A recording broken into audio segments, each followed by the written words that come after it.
Ветеран Великой Отечественной войны, пограничник, подполковник в отставке Алаудин Шадиев. Сегодня ему исполняется 97 лет. Поздравить именинника приехали малгобекские школьники. Он единственный живой свидетель, герой войны, житель города воинской славы. Ветеран, как и полагается, встречает гостей с военной выправкой и в кителе. Пережил, много хорошего, но и в то же время тяжелого.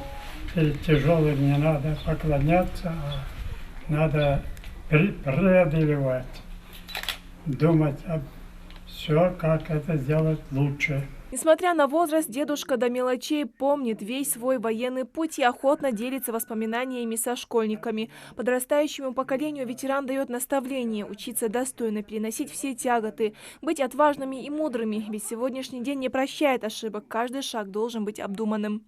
Чтобы вот в таком возрасте, вот сейчас, в таком периоде, чтобы они преодолевали как необходимо, как это предписано для молодежи, для подрастающей молодежи. И я думаю, что такие условия будут им созданы, и они вырастут, как это необходимо.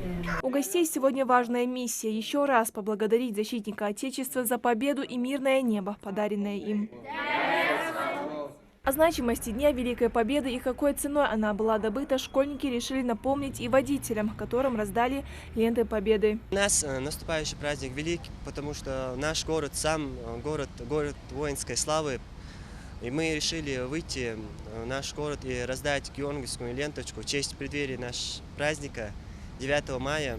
Мы поздравляем всех ветеранов с Великой Победой, желаем вам счастья, здоровья, чтобы вы жили много и счастья. Получить такой атрибут из рук детей вдвойне приятно, отмечают старшие, ведь они поколение, которое должно пронести эту память и передать ее уже своим потомкам. Школьники и сами понимают, какая ответственность ложится на них. Идира Манкива, Магомед Урсханов, Новости 24.